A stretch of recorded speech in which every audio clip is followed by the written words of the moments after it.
Bom dia, me chamo Rafael de Souza Mendonça, sou aluno de pós-graduação no programa de mestrado em Desenvolvimento de Processos Ambientais na Universidade Católica de Pernambuco e o tema proposto para esse trabalho do quarto Simpósio Latino-Americano de Biotecnologia é a valorização de subprodutos agroindustriais para a produção de óleos microbianos pelo fungo oleaginoso Absidia cylindrospora UCP1301. A área escolhida foi biotecnologia aplicada a recursos naturais e meio ambiente. Bom, o biodiesel ele é um combustível renovável, derivado de fontes renováveis, atóxico e biodegradável com propriedades similares ao diesel convencional. Ele é misturado com etanol ou metanol, ou seja, ele é um combustível totalmente limpo, orgânico e renovável. Bom, ele apresenta algumas vantagens e algumas desvantagens. As vantagens é que a queima do biodiesel ele gera baixos índices de poluição, não colaborando para o aquecimento global. Trata-se de uma fonte de energia renovável, dependendo da plantação de grãos oleaginosos no campo, e produzida em larga escala e com uso de tecnologias, o custo de produção pode ser mais baixo que os derivados de petróleo. As desvantagens é que se o consumo mundial for em larga escala, serão necessárias plantações em grandes áreas agrícolas.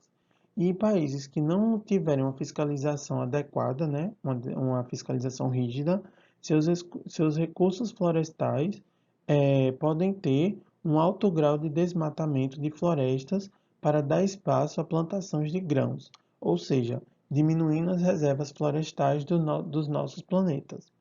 E o aumento dos preços dos grãos, ou seja, o uso, né, dos grãos para a produção de biodiesel, ele pode gerar um aumento no preço dos produtos derivados desses tipos de matéria-prima ou que utilizam eles em alguma fase de produção, né? É, Pensando nisso, né, o- os óleos microbianos, né, os lipídios microbianos, eles são considerados uma alternativa sustentáveis aos óleos vegetais para a fabricação de biodiesel, né? Os lipídios microbianos, eles podem ter origens por bactérias, leveduras e fungos filamentosos. Os micro-organismos oleaginosos são aqueles que podem acumular mais de 20% de lipídios do seu peso seco, podendo chegar à sua capacidade de acumular até 70% durante o período de estresse metabólico. Eles apresentam algumas vantagens da produção de biodiesel a partir, né, desses lipídios microbianos.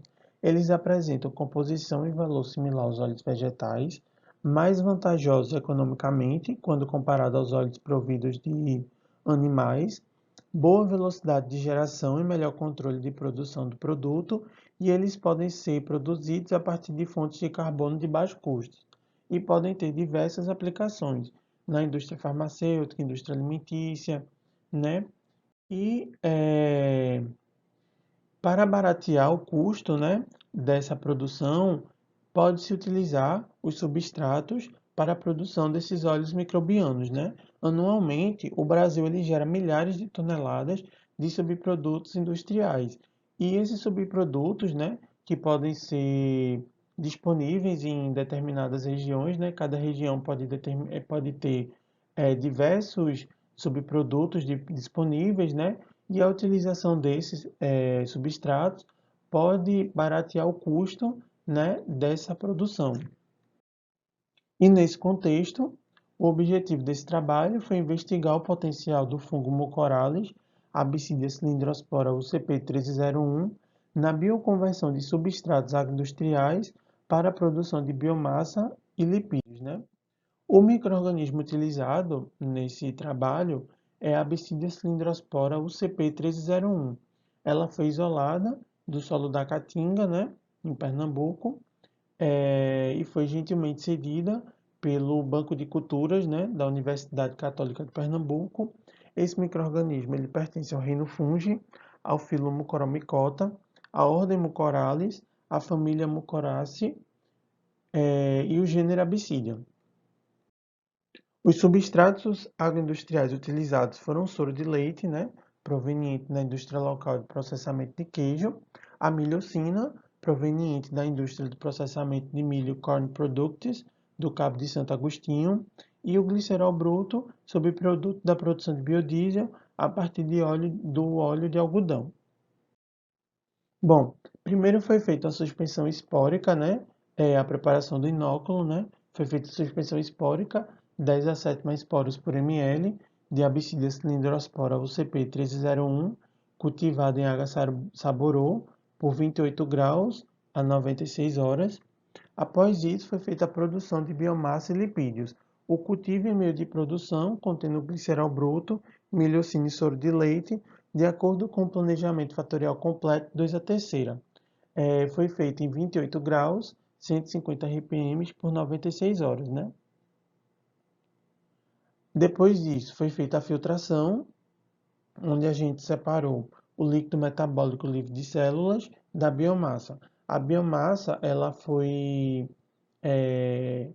feito o rendimento dela, né, em gramas por litro, e após isso foi feita a extração de lipídios totais, de acordo com a Monotia et al. 1980. E o rendimento lipídico foi visto em porcentagem. E após isso foi feita análise estatística, né, utilizando o programa Statistic. Em relação à produção de biomassa por Absidia cylindrospora, de acordo com a tabela 2, podemos ver que em todas as condições houve a produção de biomassa, né? E na condição 3 é onde obtivemos o maior rendimento de biomassa, 11,39 gramas por litro. Na figura 1 é a produção, né, da biomassa na condição 3, né? Antes dela ser liofilizada, e análise estatística da produção da biomassa. De acordo com o diagrama de Pareto, né, dos efeitos padronizados do glicerol bruto, da milhocina e do soro de leite e as suas interações na produção de biomassa por Absidia cylindrospora, o CP301, utilizando subprodutos agroindustriais. Podemos ver que a milhocina, a interação do glicerol bruto com o soro de leite, o glicerol bruto com a milhocina e a milhocina com o soro de leite tiveram influências, sendo o glicerol bruto e a milhocina e a milhocina com soro de leite influências significativas negativas e a milhocina e o glicerol bruto com soro de leite influências significativas positivas. Em relação à produção de lipídios por Absidia cylindrospora, podemos perceber também que em todas as condições, de acordo com a tabela 3, obtivemos a produção de lipídios, né? Onde em quase todas as condições foram acima de 20% do seu peso seco. Ou seja, a Absidia cylindrospora ela é um micro-organismo oleaginoso. Ela consegue acumular mais de 20% de lipídios no seu peso seco, onde na condição 6 obtivemos o maior rendimento lipídico, de 32,22%. E de acordo com o diagrama de Pareto, da figura 3, o glicerol bruto, a interação entre a milhocina e o soro de leite, a interação entre a milhocina, o soro de leite e o glicerol bruto, e a interação entre o glicerol bruto e a milhocina, elas tiveram influências, sendo apenas o glicerol bruto influência significativa positiva e a influência da milhocina com o soro de leite, a milhocina, o soro de leite e o glicerol bruto, e o glicerol bruto e a milhocina tiveram influências significativas negativas. De acordo com a tabela 4, podemos ver a produção de lipídios por Absidia cylindrospora, utilizando subprodutos agroindustriais de baixo custo em comparação com outros fungos, né? Em relação a outros fungos, como a Cunigamela, que teve 30,7% de lipídios totais, a Mortirella ela teve 32,9%, o mucocicineloides, 25%, o penicílio, 30,43%. E a absídia, né, com 32,22% no presente estudo. Ou seja, a absídia, ela tem um grande potencial para extrair lipídios, né, acumular lipídios no seu peso seco. E de acordo com esse trabalho, a Bacillus ela apresentou um excelente potencial biotecnológico para converter os subprodutos de glicerol bruto, milhocínio e soro de leite como fontes nutricionais alternativas para produzir biomassa e lipídios. As concentrações dos subprodutos agroindustriais utilizados demonstram influência significativa na produção de biomassa e lipídios. A utilização de subprodutos agroindustriais como fontes de carbono e nitrogênio, eles se tornam uma alternativa sustentável para a produção de biomassa e lipídios, e esse é um dos primeiros relatos da produção de biomassa e lipídios por Abyssinia cylindrospora, utilizando subprodutos agroindustriais. Bom dia, me chamo Rafael de Souza Mendonça, sou aluno no programa de pós-graduação em Desenvolvimento de Processos Ambientais na Universidade Católica de Pernambuco, e o trabalho proposto para o 4º Simpósio Latino-Americano de Biotecnologia é o uso de biosurfactante na recuperação de ambientes contaminados com pesticidas. Ele se encontra na área de biotecnologia aplicada a recursos naturais e meio ambiente. Bom, esse trabalho ele trata-se de um resumo de revisão. Os pesticidas, eles são substâncias sintetizadas usadas para atrair, destruir ou mitigar qualquer praga aplicadas principalmente na agricultura. Eles promovem o crescimento das plantas e protegem as plantações de insetos, ervas daninhas e de doenças bacterianas ou fúngicas, além de proteger os alimentos durante o armazenamento de diversos contaminantes biológicos. Cada um deles tem seus méritos e deméritos. Como os modos de ações dos pesticidas nem sempre são específicos, eles podem ser perigosos para espécies não alvo, incluindo humanos ou animais selvagens por exposição acidental. E nesse contexto, o presente estudo ele tem como objetivo avaliar o uso de pesticidas no Brasil e no mundo e sua ação com o intuito de apresentar os biosurfactantes como tecnologias ambientalmente favoráveis que atendam às necessidades agrícolas e ambientais. Bom, aqui podemos ver a classificação na química dos pesticidas. As principais classes dos pesticidas, né, quanto às suas naturezas químicas, ou seja, a triazina, os organoclorados, os piretroides, os organos fosforados e os carbamatos, né?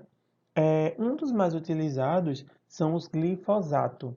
Eles pertencem a os organos fosforados, né? E eles são os herbicidas sistêmicos de amplo espectro e dessecantes de culturas. É bastante utilizado, de fácil acesso e um custo acessível. Ele é altamente solúvel em água e possibilita que essa substância contamine os lençóis freáticos. E aqui nós podemos ver a classificação dos pesticidas de acordo com o organismo-alvo. No caso do inseto, utiliza-se o inseticida, o acaricida, o fungo, o fungicida, o nematóide, nematicida, a planta daninha, o herbicida.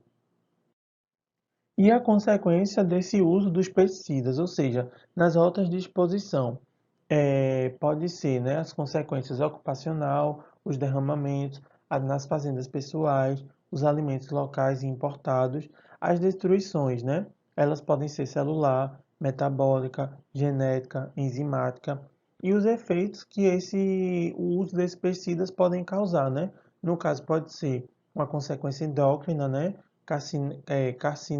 Carcinogênica, hepatológica, citotóxica, neurotóxica e reprodutiva. Bom, a recuperação de ambientes por biomoléculas, ou seja, a biorremediação, né, a adição de moléculas sintetizadas biologicamente, ela possibilita que o ambiente contaminado ele seja naturalmente recuperado, uma vez que muitas técnicas de remediação consistem na adição de outros compostos químicos, acarretando em mais contaminações, né? Então, a utilização do, dos biosurfactantes, né? Ela consegue, ela possibilita que possa fazer a remediação sem agredir mais o meio ambiente. E o biosurfactante, eles são moléculas anfifílicas, ou seja, eles são moléculas que possuem uma parte hidrofílica, né, a cabeça, e uma parte hidrofóbica, a cauda, e eles possuem a propriedade de reduzir a tensão superficial na interface óleo-água. Eles permitem também que os compostos insolúveis em água se dissolvam mais facilmente e são produzidas a partir do metabolismo de micro-organismos. Eles podem utilizar substratos de recursos renováveis, como os resíduos agrícolas e resíduos industriais. Apesar, né, os biosurfactantes na agricultura apresentam propriedades antimicrobianas contra fitopatógenos de plantas, eles também são utilizados ferramentas de controle biológico adequada para alcançar a sustentabilidade agrícola ao longo prazo. Eles aumentam a bioacessibilidade de nutrientes para micro-organismos úteis associados às plantas e eles favorecem a reabilitação do solo agrícola para melhorar a condição do solo.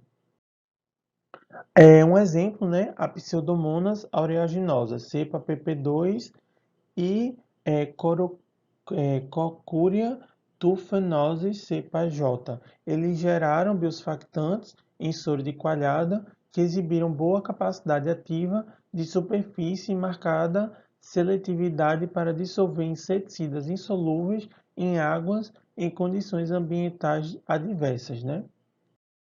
E então a conclusão que pode ter, né, é que os biosurfactantes eles apresentam elevado potencial agrobiotecnológico na manutenção de um ambiente agrícola limpo, contribuindo com a remoção dos poluentes oriundos do uso de pesticidas, além de possibilitar a restauração, qualidade e fertilidade do solo.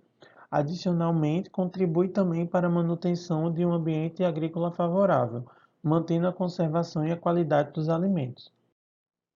Olá, me chamo Carla Valadares, sou acadêmica de Engenharia Florestal da Universidade do Estado do Amapá, UEAP, e falarei sobre a análise da composição florística de um fragmento de floresta de terra firme no campus do Instituto de Pesquisa Científica e Tecnologias do Estado do Amapá, IEPA, localizado em Macapá, no Estado do Amapá. A dinâmica da floresta também é conhecida por meio de estudos florísticos, tanto levantamentos em florestas ou em partes como fragmentos em certas regiões. A região, como havia dito, foi o Instituto de Pesquisa Científica e de Tecnologia do Estado do Amapá, o IEPA, e que pode ser observada que a floresta é uma floresta de terra firme. Então foi feito o levantamento para que verificasse as variações da floresta e permitindo as comparações de determinadas indivíduos. Temos como material e métodos a parcela foi de 100 metros quadrados e as espécies de indivíduos também foram selecionadas com CAP maior ou igual a 30 centímetros e foi feito todo esse trabalho com uma fita métrica e a planilha de campo que foi dada para que passássemos informações tanto de altura, que foi estimada do indivíduo, família, quando conseguia se identificar o nome científico e o vernacular, o nome popular, e algumas observações, que eram se faltava uma coisa, se ela se assemelhava a algumas espécies. A listagem também dos indivíduos, ela seguiu como característica família, gênero e espécie segundo o sistema de classificação APG4. Temos como resultados que identificada como a maior parte da família Cianoterrafina, a família Fabaceae e a Bignoniaceae, ainda como regeneração, certo? Foi identificado 4 gêneros, que é a jacarandá, ingá e 2 gêneros não determinados. E 4 espécies jacarandá copaia e 4 espécimes de ingá alba. E ainda assim, as duas de espécies não identificadas. Foram feito o levantamento todo da família e concluiu que a família Fabaceae ela ainda se apresentou maior riqueza à frente da Bignoniaceae e tendo a sua maior riqueza florística nessa retirada. Olá, sou José Charles Madurado, estou aqui para apresentar o nosso trabalho, que é o desenvolvimento de hemogel com atividade anti-inflamatória e antinociceptiva a partir dos constituintes químicos das vagens de Salmonella tubulosa. Nossa área de concentração é biotecnologia e recursos naturais e temos como orientador o professor Dr. Hamilton Paulo Raposo Costa. Portanto, o nosso material de estudo é a planta Salmonella tubulosa, que é distribuída em vários países da América do Sul e em vários estados brasileiros, pertencente à família Fabaceae, e no Brasil é conhecida como bordão de velho, sete casca, entre outras denominações populares. É usada principalmente para fins ornamentais, devido à sua grande beleza.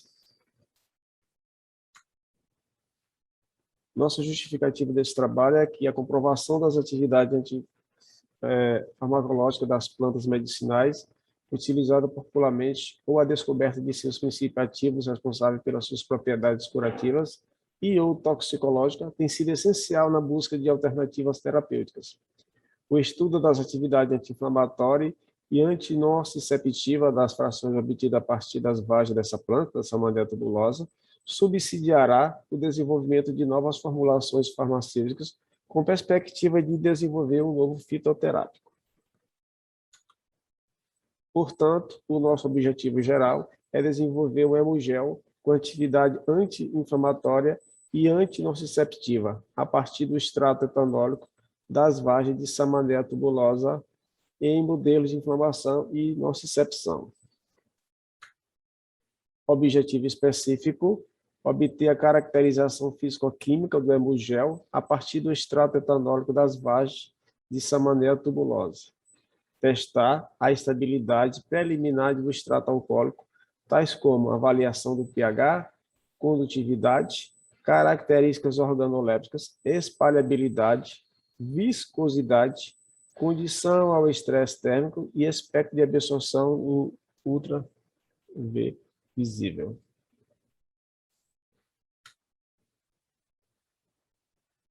Entre as metas, nós temos obter a formulação farmacêutica a partir das frações semi-purificadas das vagens de Salmonella tubulosa, lançar no mercado nova forma farmacêutica à base dos ativos e ou dos produtos a partir das vagens de Salmonella tubulosa, estudados com a obtenção de um pedido de registro de depósito de patente, elaborar e submeter a periódicos indexados, artigos científicos para a publicação dos resultados alcançados.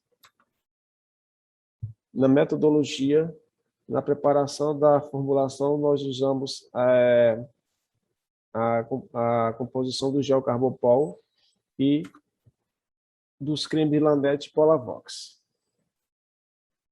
para obtermos a formulação desejada. Nós fizemos caracterização físico-química e estabilidade preliminar. Entre elas, nós fizemos a resistência à centrifugação, tá? Que a formulação condicionada em tubo de Falco foi centrifugada a 3.000 RPM por 30 minutos, observando se a ocorrência ou não de separação de fases ou de qualquer indício de instabilidade. As formulações aprovadas foram submetidas aos demais testes de caracterização e estabilidade. Também nós fizemos a análise macroscópica, onde nós observamos o aspecto, a cor e o odor. Nós fizemos a determinação da espalhabilidade, ou seja, a capacidade dessa formulação ter ter condições de uma boa espalhabilidade durante o seu uso. Tá?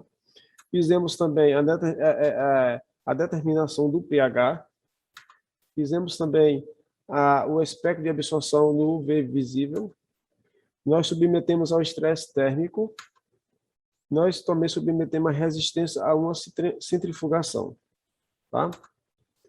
Nos resultados parciais desses testes preliminares que nós fizemos, nós, no que diz respeito às características organolépticas, nós observamos que a formulação sem o extrato apresentou-se macroscopicamente homogênea, com coloração branca, odor característico e aspecto brilhoso. A incorporação do extrato não modificou a homogeneidade das formulações, mas alterou a sua coloração para levemente amarelada, sendo mais intensificada com o aumento da concentração do extrato. E o odor da formulação mostrou-se ser característico do extrato. Portanto, dentro do nosso primeiro resultado parcial, observamos isso.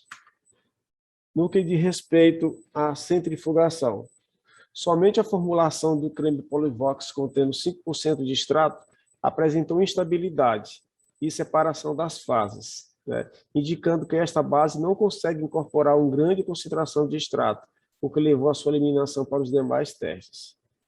As demais formulações demonstraram uma boa estabilidade, portanto, promissora para um possível uso. No estresse térmico, tá? Em geral, a velocidade de uma reação química aumenta exponencialmente a cada aumento de 10 graus centígrados. Dessa forma, conforme a tabela, o aumento gradual da temperatura no ensaio de estresse térmico não alterou de forma as características organolépticas das formulações, sugerindo, portanto, uma possível estabilidade do produto.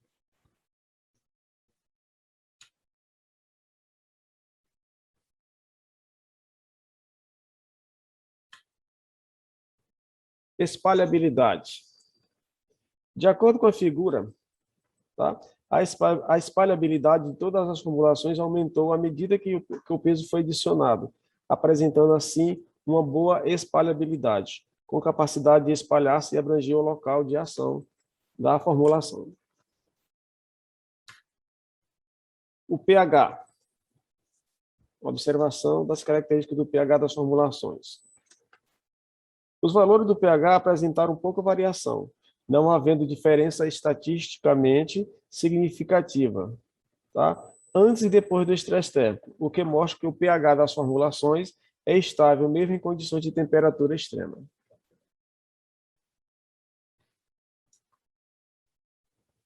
UV visível. De acordo com as figuras, verifica-se que o hemogel sem extrato da mistura do creme Laneige com o gel de Carbopol apresentou valor de absorvância máxima de 257 nanômetros, provavelmente representativo de algum desses dois componentes. Nos aspectos de ambos os hemogéis com extrato, observou-se o mesmo comprimento de absorção máxima de 257 nanômetros, visto que a composição das formulações é a mesma. O comprimento de onda de absorção máxima apresentado pelos hemogéis é bem próximo ao encontrado pela solução de extrato, 267 nanômetros, o que sugere que pode ter ocorrido uma interferência, tá, nas análises realizadas com os hemogéis. Essa interferência impediu a visualização da banda de absorvância máxima do extrato nos hemogéis. No entanto, como forma de avaliação qualitativa, observou-se que há um aumento de absorvância dos hemogéis com extrato em relação ao hemogel sem extrato.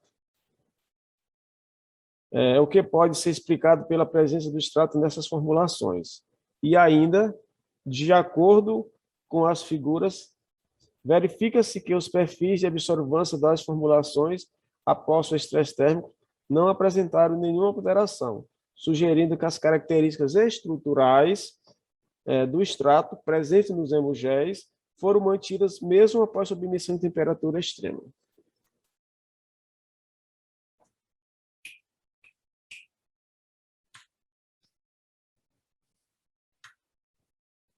A nossa próxima etapa, portanto, dessa nossa pesquisa vai ser o teste em vivo, né, com camundongos albinos, machos e fêmeas adultos da linhagem suíça, com 2 meses de idade, pesando aproximadamente 25 a 30 gramas. E o estudo toxicológico da formulação para avaliação da toxicidade, com ênfase na determinação dos parâmetros bioquímicos, creatinina e ureia, para a função renal, e TGO e TGP, e bilirrubina para a função hepática. Também atividade anti-inflamatória, edema de hepato induzido por carragenina, atividade antinociceptiva, edema de hepato induzido por bradicinina, avaliada por von Frey test, protocolo de compressão do nervo ciático. E a dosagem de citocinas, né? Através do ELISA para a detecção de citocinas várias. E o fator de transgressão para avaliação de espécie reativa de oxigênio. Nosso plano de atividade. E muito obrigado. Olá, meu nome é Antônio Desimar, eu sou acadêmico do curso de Agronomia da Universidade Federal do Maranhão, situada na cidade de Chapadinha, no Maranhão, aqui no Brasil. Sou apresentador dos Resumos Simples, cujo tema é a biorremediação de áreas agricultáveis a partir de fungos e bactérias para o 4º Simpósio Latino-Americano de Biotecnologia. A biorremediação ela é uma prática feita para remediar, para recuperar solos e ambientes aquáticos contaminados pelas ações humanas, visto que eles são os que mais provocam essas contaminações na utilização de produtos agrícolas, derrame de diesel e gasolina, toxinas que vêm através de maquinário utilizado para cavar poços artesianos, lixo doméstico e entre outros. E é devido a esses produtos agrícolas que o solo fica contaminado, que acontece uma maior concentração e um despejo de metais pesados, tanto em água quanto em solo. E mesmo que seja em solo, em algum momento, pela ação das chuvas, eles vão ser levados para lençóis freáticos e para rios próximos do local onde foi despejado.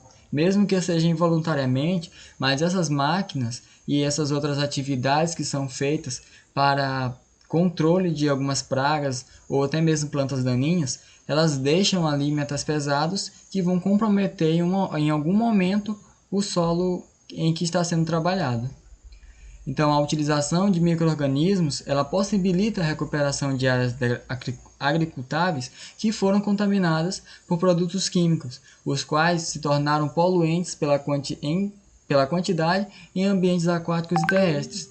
No entanto, não basta ser apenas em grandes concentrações para que se torne algo tóxico. Um elemento, pela sua essência, ele estando presente no solo em vários pontos, mesmo que seja em pequena quantidade, mas ele já se torna ali um fator preocupante, porque as plantas no local que deveriam ser inseridas de interesse econômico e agronômico, elas não vão conseguir se desenvolver. E é nessa perspectiva que a biorremediação ela se faz interessante, porque é na análise de fazer a biorremediação com fungos e bactérias, vamos ter um menor custo e atingir uma área maior, porque conseguimos despejar fungos e bactérias em grande escala, pela multiplicação, que é muito mais fácil do que você instalar várias plantas no local, que vão também fazer esse trabalho de remediar e recuperar, descontaminar e remover essas toxinas. Porém, a utilização de fungos, bactérias, e até mesmo em alguns ambientes de estresse ambiental, elas se fazem mais adaptadas e são mais competentes para atuar nesse método. Então, as técnicas de biorremediação são formas ecologicamente viáveis de utilizar moléculas orgânicas com capacidade de degradação, tais que vão funcionar como removedores de toxina e na descontaminação de substâncias químicas, que foram instaladas de uma forma involuntária pelo ser humano, na medida que foram ali manuseando o solo. Então aqui nós temos algumas técnicas utilizadas na biorremediação, que são a bioestimulação, bioaumentação e fitorremediação.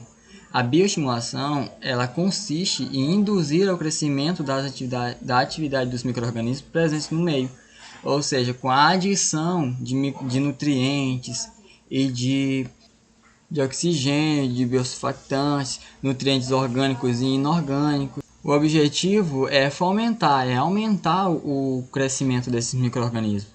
E alguns desses nutrientes são nitrogênio, fósforo, nitrato, são adequados para esse tipo de situação.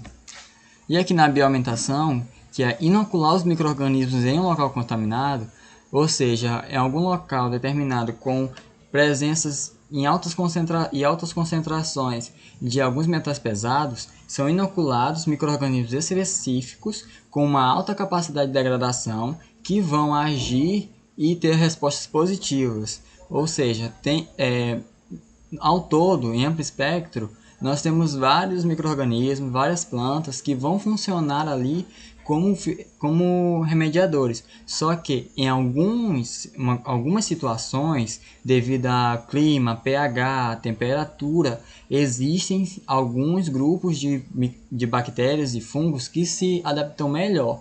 Então essas são as que se encaixam na bioaumentação. E a fitorremediação é a utilização de plantas no processo de descontaminação. Essas plantas, elas são chamadas de fitorremediadoras porque elas têm a capacidade de acumular grandes concentrações de metais pesados e sobreviver a essas concentrações e também de absorver e reter no seu tecido vegetal, que outras plantas não têm essas condições. É importante destacar dentro da fitorremediação que existem algumas técnicas, que são a fitoextração, que é onde a planta ela vai extrair do solo metais pesados e da água também, metais pesados que vão ficar retidos ali nas raízes, na base foliar, ali no tecido vegetal completo. Alguns desses metais são cobre, níquel, zinco, boro. Elas aprisionam ali esses elementos e eles ficam até ocorrer a degradação deles, através do seu metabolismo. Outras maneiras válidas de salientar é a fitotransformação, que é onde a planta em solo ou água, em concentrações de metais pesados, elas conseguem transformar pelo seu metabolismo aqueles elementos em materiais inertes. Então eles não vão fazer mais mal nenhum ao ambiente, nem a qualquer cultura que for ser cultivada naquele local. Outra também é a fitoestimulação, que são plantas que vão propiciar o aumento desses micro-organismos. Essas plantas elas têm essa característica para aumentar a capacidade quantitativa desses micro-organismos e eles vão trabalhar mais e também aumentar a capacidade da planta. Então ela vai absorver mais nutrientes, vai absorver mais metais pesados e vai conseguir em maior espaço de tempo, menor espaço de tempo e maior campo, mais metais pesados para poder degradar.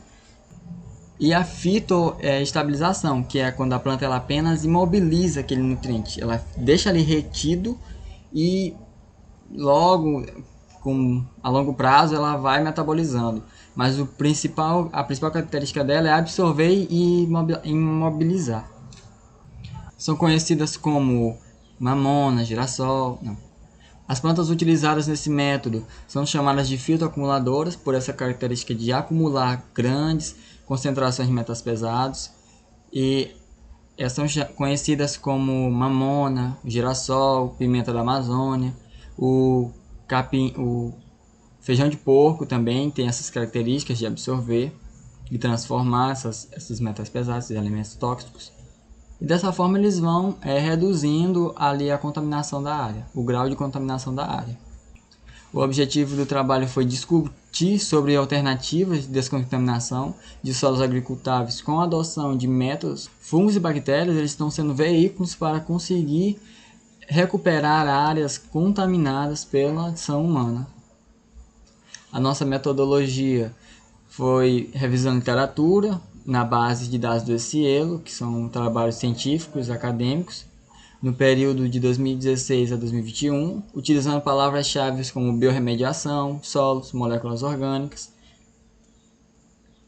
E nossos resultados foram que os organismos mais utilizados para a biodegradação dos materiais poluentes são bactérias e fungos, porque eles apresentam um menor custo e um maior resultado positivo, porque mesmo que utilizem plantas, mas a utilização de fungos e bactérias podem ser feitas em larga escala com um menor custo e também que eles vão possibilitar às plantas um maior desenvolvimento.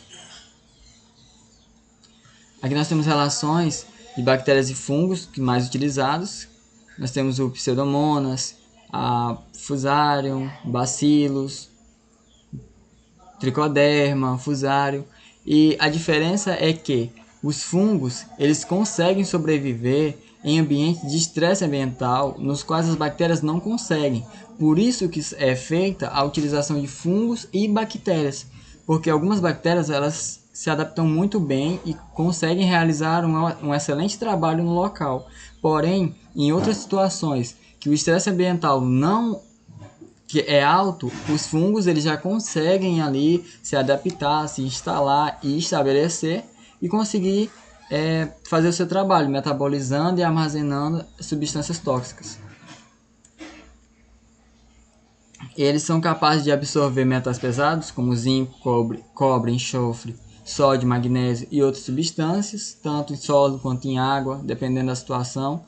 O metabolismo desses micro-organismos é capaz de transformar uma substância em material inerte, ou seja, o processo ele consiste em eliminar a substância tóxica e revigorar o ambiente, para ser utilizado de novo em uma forma para produzir alimentos ou qualquer outro benefício que seja, ou até mesmo só para torná-lo nativo novamente. E a biorremediação é um método viável, sim, na recuperação de áreas degradadas, de solos agricultáveis, visando reduzir agentes poluentes existentes no meio ambiente a partir de fungos e bactérias. Aqui fica meu obrigado. Nosso grupo de pesquisa, o grupo Geneal, um laboratório de genética e recursos vegetais, orientado e coordenado pelo professor Jardel Oliveira Santos, professor doutor Jardel Oliveira Santos, no campus Chapadinha da Universidade Federal do Maranhão, no Centro de Ciências Agrárias e Ambientais, no curso de Agronomia.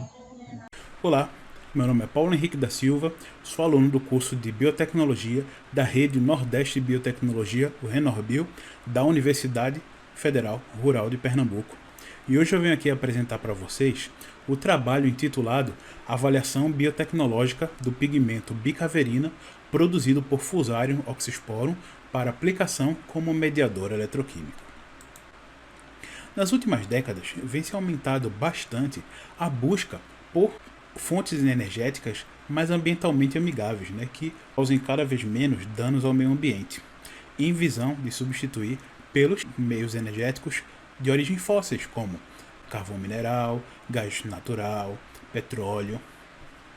Um desses meios que vem aumentado bastante sua pesquisa são as células a combustível microbiana, onde nesse trabalho vamos focar mais na célula combustível microbiana enzimática. Esse equipamento funciona basicamente como uma pilha microbiana, onde o compartimento catódico, que pode ter um micro-organismo ou anódico também, ou os dois, vai ter um processo como, por exemplo, de uma enzima oxidásica, recebendo o oxigênio do ar, quebrando essa molécula de oxigênio, liberando um elétron. Esse elétron vai ser transportado pelo cátodo, do cátodo para o ânodo, através dessa representação da barra preta aí, que é um eletrodo. Esse eletrodo transporta o elétron através do fio de cobre até o outro eletrodo do ânodo. Esse eletrodo libera o elétron para o ânodo para ele fazer seus processos de degradação orgânicas ou químicas e tendo como produto íons. Esses íons passam para o cátodo através de uma membrana de troca aniônica ou através de uma ponte salina. O cátodo recebendo esses íons, dentre eles o H+, em ligação com o oxigênio que foi quebrado, gerando o subproduto água, um subproduto limpo, fechando o ciclo energético da célula. Porém, existe um impedimento uma coisa que dificulta um pouco mais a eficiência de energia desse equipamento, que é a superfície do eletrodo. Quanto maior o eletrodo, mais transporte de elétrons, porém também vai aumentar os custos. Isso se dá porque uma enzima nesse meio vai ter uma capacidade melhor de transporte de elétrons do seu sítio ativo até o eletrodo, as que estão coladas ou próximas aos eletrodos, por uma questão física.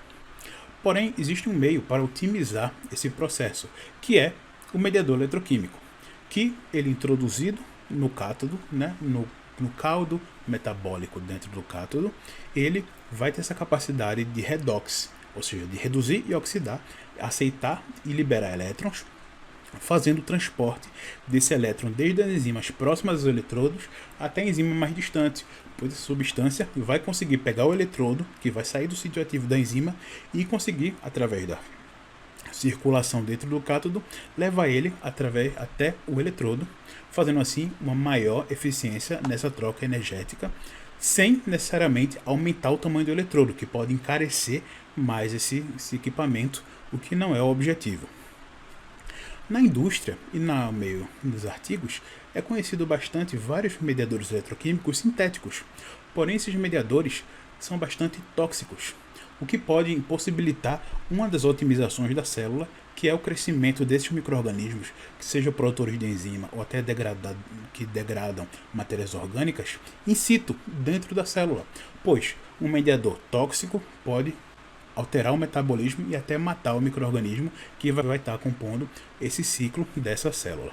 Algumas substâncias fúngicas microbianas vêm sendo estudadas cada vez mais a fim de substituir e aplicar no lugar desses mediadores sintéticos, visando assim uma maior eficiência, economia na célula e também uma célula mais ambientalmente amigável. Vai além de permitir o crescimento in situ, barateando essa célula, como também em caso de algum tipo de contaminação, não vai ser prejudicial ao meio ambiente.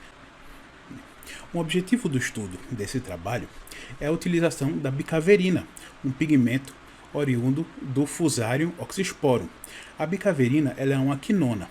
Ela tem uma capacidade antimicrobiana, o que muitos micro-organismos acabam sendo inibidos por ela, o que pode dificultar um pouco o seu uso in situ. Porém, é necessário estudos de adaptação para ver se certos micro-organismos produtores de enzima são afetados ou não pela quinona, pela bicaverina. Porém, ela é muito menos tóxica do que os corantes sintéticos, então é algo também bastante interessante para ser utilizado como mediador eletroquímico. Para a produção da bicaverina, foi utilizado um meio de cultura BDA, batata agadestrose. Esse meio é composto de 1 litro de água com batata fervida, ou seja, 200 gramas de batata descascadas, fervidas em 1 litro d'água. Após essa fervura, é filtrada essa batata para se utilizar apenas esse 1 litro de água, e nesse 1 litro de água é adicionado a glicose e o agar, se for feito um meio sólido, mas no caso a fermentação para a produção da bicaverina é em meio líquido, e todo esse meio em pH 4,5, e esse processo de fermentação foi feito a uma temperatura de 28 graus a 200 rpm. Esse pigmento ele foi produzido de forma intracelular pelo fungo, pelo fusário. Então foi utilizado um processo de extração desse pigmento intracelular. Esse pigmento ele foi produzido de forma intracelular. Então foi necessário um processo de extração.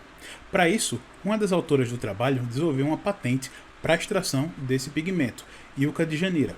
Então, esse processo não pode ser explicado aqui, pois ele foi patenteado.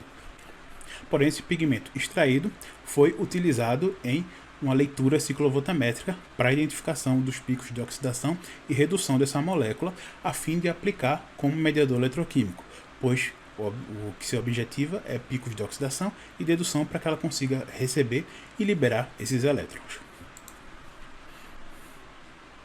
Para o processo de voltametria cíclica, é necessário aplicar esse pigmento em uma célula eletrolítica.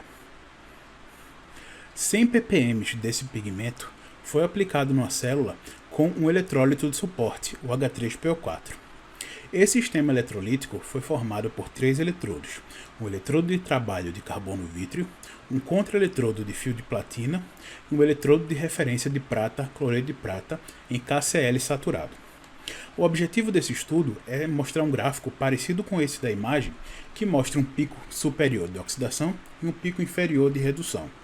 O objetivo é que esses picos estejam o mais próximo possível e que tenham sempre em pares, ou seja, se tiver um pico de oxidação, também tem um pico de oxidação. Isso vai definir que a molécula seja reversível, ou seja, que ela pode ser usada várias e várias vezes, que ela tem a capacidade de oxidar e reduzir naquele mesmo potencial e não vai perder sua atividade muito rápida. Isso também, que aumenta a sua efetividade, é a proximidade desses picos, ou seja, quantos picos estiverem mais próximos, quer dizer que ele tem mais também eficiência nesse processo, ou seja, mais reversibilidade, aumentando a vida útil dessa molécula, fazendo assim diminuir a manutenção desse equipamento, né? Uma vez que o mediador pode durar mais tempo ativo nessa célula combustível, não necessitando a troca e a substituição dele com a velocidade maior do que uma molécula que não é reversível ou que tem os picos muito separados, ou seja, tem uma reversibilidade um pouco mais fraca. A leitura da ciclovoltametria foi feita numa faixa de -1 até 1 volt, com velocidade de 0,1 volt por segundo. O resultado, comparado com o branco do H3PO4, mostrou dois picos redox bastante definidos. Foram realizadas 3 corridas, com o mesmo pigmento, a fim de se ter uma média e mostrar que tiveram poucas variações, mostrando um pouco mais de confiança nesse resultado. Onde o primeiro pico se mostrou um pico de oxidação bastante elevado, com um pico de redução também elevado, um pouco menor. Já na segunda parte, temos também 2 picos, um pico de oxidação e de redução um pouco menores e um pouco mais afastados do que o primeiro. Porém, por ter esses 2 picos, essa molécula já é mostrada, pode ser utilizada como um mediador eletroquímico por apresentar esses pares redox. Ou seja, ela vai ter a capacidade de reduzir e oxidar, pois esses picos se apresentam bastante próximos um do outro, aumentando assim sua reversibilidade. Ou seja, essa molécula tem sim um potencial ótimo de aplicação como mediador eletroquímico para a redução dos custos, para a redução dos custos e aumentar a efetividade de geração de energia de uma célula microbiana a combustível, fazendo assim ela gerar muito mais energia e não gastando tanto dinheiro, aumentando o eletrodo, que é um meio que também vai aumentar a produção de energia, porém muito mais caro. Muito obrigado. Bom dia a todos. Me chamo Paloma Mello, sou bolsista de iniciação científica com o suporte do CNPq e o Núcleo de Pesquisas em Ciências Ambientais e Biotecnologia da Universidade Católica de Pernambuco, no Brasil, a qual desenvolvo o projeto intitulado Produção Sustentável de Biosurfactante usando substratos renováveis por mucocicineloides UCP0017, sob a orientação da professora e doutora Galba Takaki e coautoras Adriana Souza e Gabriela Andrade. Os biosurfactantes são moléculas com estruturas anfipáticas, porção hidrofóbica e uma porção hidrofílica, com alta capacidade na redução da tensão superficial, na produção da emulsificação e na umectação, com origem natural através dos micro-organismos como bactérias, fungos, filamentosos e leveduras. São biodegradáveis e de baixa toxicidade e podem ser produzidos através de substratos renováveis que possibilitam um maior aproveitamento industrial, não agredindo o meio ambiente e nem a saúde humana, buscando assim otimizar a produção e o seu custo-benefício. Diferentemente dos surfactantes químicos, que são derivados do petróleo, onde suas estruturas moleculares também são alfipáticas, contudo, são compostos que agridem facilmente o meio ambiente, dificultando a sua remoção.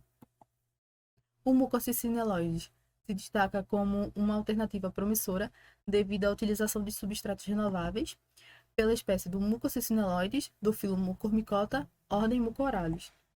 Por apresentar um elevado potencial biotecnológico na produção de biomoléculas de interesse industrial, assim como biosurfactantes, devido à sua baixa toxicidade e concentração micelar crítica, além de serem biodegradáveis, visando novas oportunidades de aplicações industriais, como nas indústrias alimentícias, agrícolas, cosméticas e farmacêuticas.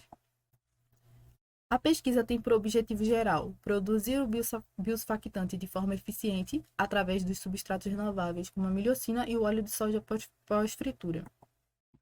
Os objetivos específicos: investigar o uso do óleo pós-fritura e milhocina como substratos agroindustriais na produção do biosurfactante, investigar a influência de diferentes concentrações de substratos, de acordo com o planejamento fatorial, avaliar a atividade dispersante do biosurfactante, avaliar a produção durante o seu crescimento e otimizar a sua produção, avaliar a estabilidade frente ao pH sobre a tensão superficial e o índice de emulsificação, isolar e quantificar, e caracterizar o biosurfactante através de métodos físico-químicos e biológicos.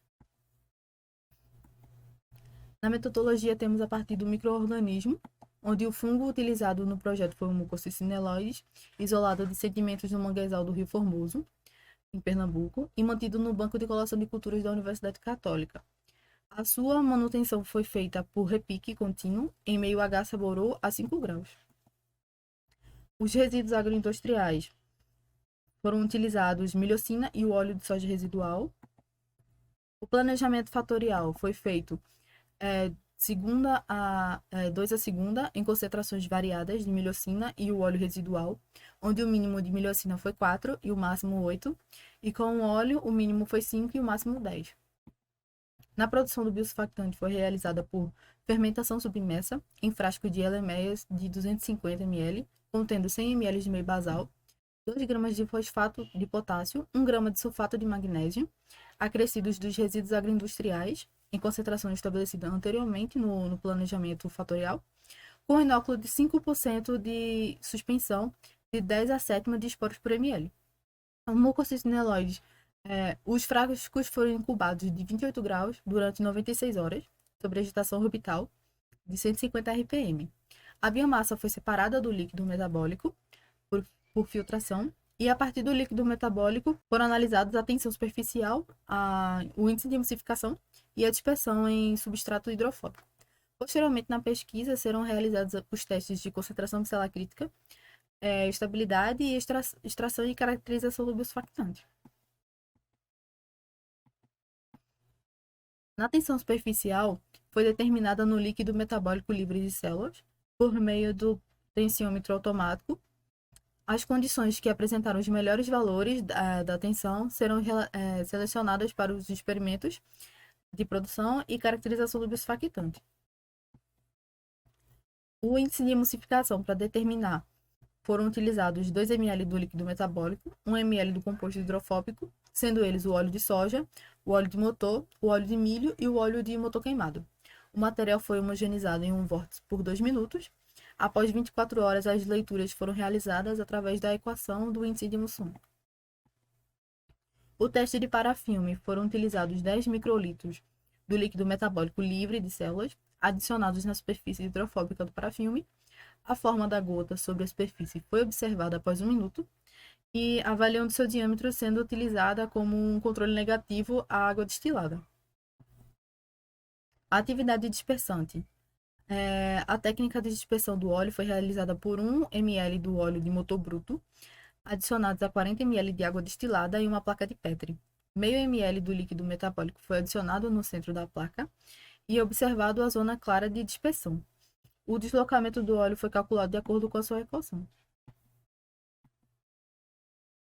Neste estudo, 2 resíduos agroindustriais foram utilizados como fontes de carbono e nitrogênio para a produção do biosurfactante, usando o planejamento fatorial 2 a segunda, o óleo de soja residual e a milhocina.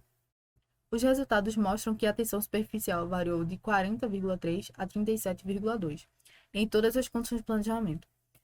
Segundo Chá, um micro-organismo produtor do biosurfactante, ele reduz a tensão superficial para 40 ou valores menores. Portanto, esse estudo indica que o mucocicineloides ele é promissor na produção do biosurfactante, sendo a condição 3 com a melhor tensão de 37,2. Os resultados obtidos no teste do parafilme confirmam que as melhores condições para a produção do biosurfactante foram obtidas no ensaio 3 e no ensaio 4. Uma vez que o diâmetro da gota do líquido metabólico da superfície de cada ensaio foi superior à água, sendo 6 milímetros. O melhor diâmetro do deslocamento do óleo de motor alcançado pelo biosurfactante foi produzido no ensaio 2, com 38,46 centímetros, sendo considerado um bom dispersante. Os resultados dos índices de emulsificação em diferentes substratos hidrofóbicos foram comprovados apenas com o óleo de motor, com o índice mais elevado correspondendo a 67,65% na condição do planejamento 1. Em todas as condições do planejamento, o índice de emulsificação com óleo de motor foi superior a 50%. Segundo Cabot-Shigana, os valores de índice de emulsificação superiores a 50% indicam uma boa atividade emulsificante, não tendo sido observado nos outros resultados estatisticamente representados. De acordo com o diagrama de Pareto, o óleo residual influencia significativamente na produção do biosurfactante, demonstrando que níveis maiores estabelecem valores mais altos na tensão superficial. Portanto, essa variável em concentrações menores favorecem a produção do tensioativo pelo micro-organismo. Os valores preditos e os valores obtidos nesse estudo estão próximos à linha reta. Dados confirmados com a ferramenta ANOVA mostram que o modelo de regressão do coeficiente de determinação de 0,927 e o valor do coeficiente de ajuste de 0,855 e a margem de erro de 0,083 confirma a eficiência do processo e a produtividade dos resultados. Portanto, o modelo matemático comprova a adequação do bioprocesso em condições experimentais. Aqui são algumas referências do trabalho. E muito obrigada a todos, especialmente à organização do Simpósio Latino-Americano de Biotecnologia. Bom dia, meu nome é Amanda Barbosa. Meu trabalho foi uma revisão de literatura sobre processos biotecnológicos para a produção de biopigmentos por fungos filamentosos. A cor é a primeira característica que nos chama a atenção em um produto. Por este motivo, as indústrias alimentícias, têxteis, de cosméticos e tantas outras estão sempre em busca de novos pigmentos. Inicialmente, a natureza era a única fonte de corantes. No entanto, o alto custo de extração e a instabilidade das cores impulsionaram o desenvolvimento de cores sintéticas. Porém, com o passar dos anos, foi-se tendo uma crescente preocupação com os efeitos nocivos dos corantes sintéticos, tanto para o consumidor quanto para o meio ambiente, fazendo despertar um forte interesse para alternativas de corantes naturais. Os pigmentos sintéticos de origem sintética, eles possuem características carcinogênicas, teratogênicas, mutagênicas, além de sua elevada toxicidade. Como resultado desses danos nocivos tanto ao consumidor quanto ao meio ambiente, a demanda mundial por corantes de origem natural está aumentando rapidamente nos setores alimentícios, cosméticos, têxtil, farmacêutico e entre outros. As indústrias estão continuamente procurando rotas mais baratas e ecológicas para os corantes existentes devido à pressão imposta tanto por regulamentações quanto pela população. Esses pigmentos naturais, eles não apenas fornecem cores para os diversos tipos de indústrias, como também aumentam o potencial nutritivo e farmacológico de produtos alimentícios, atuando principalmente como antioxidantes. No campo da indústria têxtil e de cosméticos, os pigmentos naturais também fornecem propriedades antibacterianas. Quando falamos em pigmentos naturais, existem dois tipos, que são aqueles que são os sintetizados por plantas e os sintetizados por micro-organismos. No entanto, os pigmentos produzidos a partir de origem microbiana apresentam diversas vantagens sobre os obtidos de origem vegetal. Como podemos ver na tabela, os pigmentos advindos de plantas possuem disponibilidade limitada ao longo do ano, pois dependem da estação, enquanto que os micro-organismos possuem crescimento independente de condições climáticas. No caso do pigmento das plantas, sua produção em larga escala pode levar à perda de espécies valiosas, e é difícil sua exploração em larga escala por necessitar de grandes espaços. Já os micro-organismos, eles produzem um alto rendimento de pigmentos, esses pigmentos são solúveis em água, são estáveis, com facilidade de processamento e sustentabilidade de fornecimento, pois em condições isoladas, eles já conseguem fornecer bons pigmentos. Entre várias alternativas de micro-organismos para a produção desse biopigmento, as microalgas e os fungos produzem uma notável gama de biopigmentos solúveis em água, que possuem uma série de funções ecológicas. No entanto, os menores rendimentos de colheita das culturas de água são o principal gargalo para explorar o potencial de produção comercial desses biopigmentos produzidos por microalgas, enquanto que os fungos filamentosos são conhecidos por possuírem um alto rendimento. Os fungos filamentados são conhecidos por produzir uma extraordinária gama de cores, incluindo várias classes químicas de pigmentos. Como a gente pode ver na imagem, a gente tem melaninas, azafilonas, flavinas, fenazinas e quininas. Esta revisão ela procura enfatizar a oportunidade oferecida pelos pigmentos naturalmente encontrados em fungos como uma alternativa verde e viável às fontes atuais. Vimos que, no slide anterior, que os pigmentos fúngicos são progressivamente atraentes e promissores para a ciência, devido às suas propriedades intrínsecas e à ampla gama de bioatividades associadas. No entanto, tem um porém. A via de produção desses pigmentos apresenta um custo elevado. Visando reduzir esse custo de produção, pesquisadores acharam uma alternativa sustentável e econômica utilizando substratos agroindustriais, que seriam resíduos que seriam descartados, que iria contribuir para a poluição do meio ambiente e haveria assim perda de materiais que têm um potencial de aplicação na geração de produtos de elevado valor agregado, como o biopigmento. Estudos mostram que os fungos filamentosos utilizam os resíduos agroindustriais como fonte de carbono e nitrogênio para a produção de biopigmentos. Essa tabela ela exemplifica alguns trabalhos em que os fungos filamentosos utilizaram diferentes resíduos agroindustriais para produzir diferentes tipos de biopigmentos, através de 2 tipos de fermentação que serão abordados no próximo slide. Vemos que o fungo filamentoso Monaspis ruber foi capaz de converter o resíduo de xarope de milho em biopigmentos laranja, amarelo e vermelho. E essa tonalidade, essa cor, vai depender das condições de produção. Mais embaixo na tabela, também verificamos que outra espécie de Monaspis ruber foi capaz de degradar o bagaço de cana e transformar em um biopigmento vermelho. Os micro-organismos produzem pigmentos principalmente por 2 tipos de processos fermentativos, que é a fermentação em estado sólido e a fermentação submersa. Na técnica de fermentação em estado sólido, os substratos são utilizados por micro-organismos muito lentamente, podendo então o mesmo substrato ele ser utilizado por períodos mais longos. Essa técnica proporciona uma liberação controlada de nutrientes durante o processo. Esse tipo de fermentação, a fermentação em estado sólido, é indicado para fungos filamentosos e micro-organismos que necessitam de baixo teor de umidade para seu crescimento.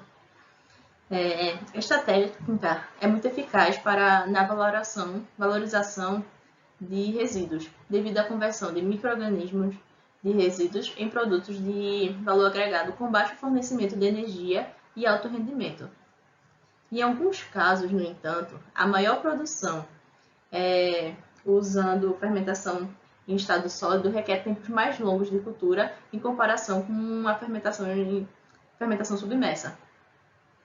A maioria dos estudos usa a fermentação submersa para produzir pigmentos em vez de usar a fermentação em estado sólido, pois apesar de muitas vezes ser um processo menos oneroso, porque muitas vezes porque não precisa de agitação, e muitas vezes a fermentação submersa é incluída uma agitação, a fermentação submersa muitas vezes gera rendimentos maiores de biopigmentos, devido à sua facilidade de regulação de parâmetros físicos e químicos, como o pH, aeração e outros. Ou seja, comercialmente, os biopigmentos são produzidos comercialmente, eles são basicamente todos produzidos por fermentação submersa.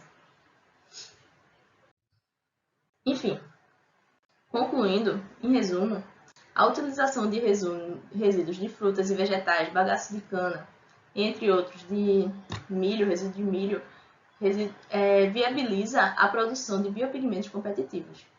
Vimos também que a fermentação submersa geralmente produz maiores rendimentos de pigmentos fúngicos, mas para isso é necessário um planejamento variando de acordo com o resíduo, de acordo com as condições e de acordo com principalmente o fungo.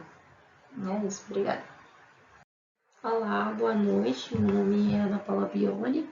Vou falar um pouquinho sobre a minha revisão, que trata do co-cultivo entre o fungo filamentoso e a microalga para a síntese de biomolécula de alto valor agregado, certo? Deixa eu passar aqui o slide.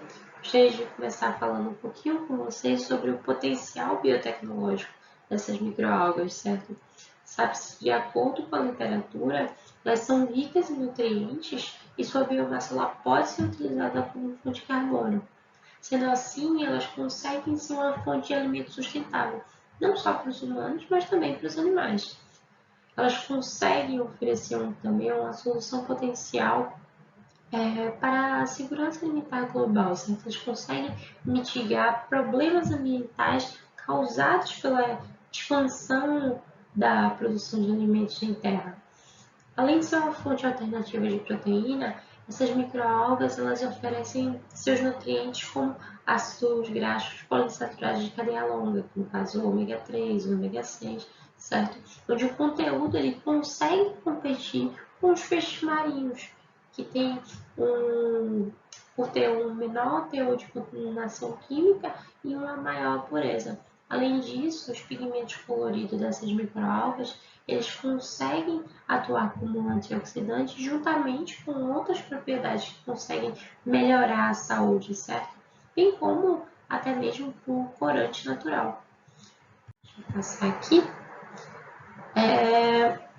A suplementação de algas como ração animal, por exemplo, ela consegue proporcionar inúmeros benefícios, especialmente para a fisiologia dos animais. Por exemplo, a gente aumentando a resposta imune, a durabilidade para essa doença vai ser menor, bem como a ação bacteriana, a ação antiviral que ela consegue proporcionar. Um exemplo que a gente pode ver aqui na tabela abaixo é a ração à base de biomassa microalgal para galinhas, certo? Ela consegue minimizar o nível de colesterol em até 28%, e reduzir também os níveis de ácido linoleico, ácido arquidônico, certo? Que estão presentes dentro da gema do ovo. Ele consegue diminuir esses níveis desses ácidos em até 24%, então é um valor considerável. Deixa eu passar aqui.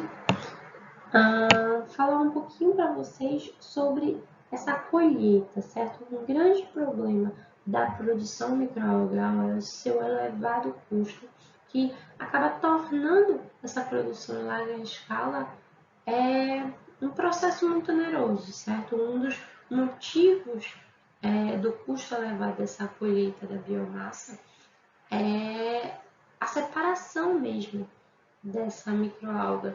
Ela acaba demandando de processos físico-químicos muito onerosos. Então, o que é que acontece? Isso ocorre porque as células dessas microalgas elas são muito pequenas, certo? E elas crescem individualmente. Então, a colheita dessas células é muito difícil, muito cara, certo? Porque ela acaba representando de 20 a 30% do custo total da produção. Então, você gastar na colheita 20 a 30%, vocês conseguem dimensionar isso, que acaba se tornando muito inviável, certo? Com o objetivo de ter uma colheita de biomassa eficiente e econômica, esta revisão ela consegue vir trazer um processo de co-cultivo entre a microalga e o fungo filamentoso, onde as células das microalgas elas podem ser completizadas, certo, em pellets dos fungos, que conseguem facilitar essa colheita. Este novo processo ele pode funcionar da seguinte forma, no caso ele vai funcionar da seguinte forma. O fungo ele é aplicado em cultura das microalgas em condições autotróficas e heterotróficas que permitem às células dessas microalgas que se liguem às outras. Então, no caso, essas células que antes eram individuais e que eram difíceis de ser feita essa colheita vão ser ligadas umas às outras. O fungo, a penetração do fungo vai conseguir fazer com que essas células se unam, certo? Os pellets das células, devido ao seu grande tamanho, eles podem ser colhidos, então, por meio da peneira e vai ser mais fácil do que as células individuais das microalgas, certo? Esse método ele tem um potencial de diminuir significativamente o custo de processamento para a geração de bioprodutos microalgais, certo? Como, por exemplo, da ração animal.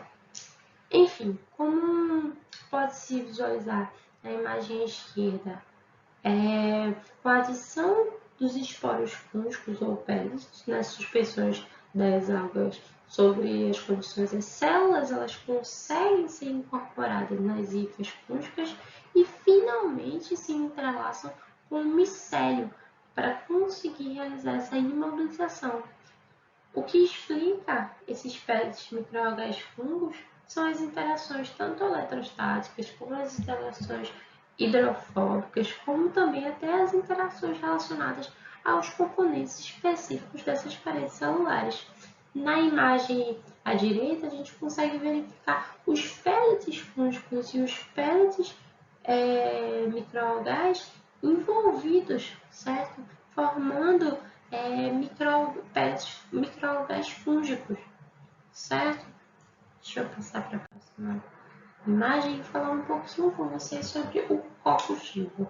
O combustível ele consegue melhorar as condições de colheita, certo? O desempenho pode aumentar em até 90% dessas colheitas com fungo e microalgas unidos, certo? Esse combustível, além de tornar o processo mais econômico devido ao aumento da eficiência da colheita da biomassa, ele também traz benefícios pelas interações mutualísticas que o fungo desenvolve com a microalga. A imagem abaixo a gente consegue ver essa relação de sinergia mesmo, desse metabolismo sinérgico da microalga com o fungo, certo? Porque acaba que o fungo, a microalga vai fornecer o O2 para o fungo vai captar esse O2, vai ajudar no crescimento, vai ajudar na produção dele, o fungo vai liberar esse CO2 que vai ser captado pela microalga e ela vai conseguir se desenvolver melhor. Então, o que a gente pode ver? Essa relação realmente de sinergia entre o fungo e a microalga, certo? Podemos concluir através disso que a relação simbiótica da microalga com o fungo, ela facilita a colheita da biomassa, ela reduz o custo de processo, certo? Ela aumenta a produção da biomassa, aumenta a eficiência da biorremediação das águas residuais, certo? Remoção de fosfato, nitrogênio amoniacal e torna viável uma produção em larga escala, que eu acho que é um dos fatores muito importantes dentro do que nós planejamos. Então é isso, muito obrigada, foi um prazer participar. Até mais!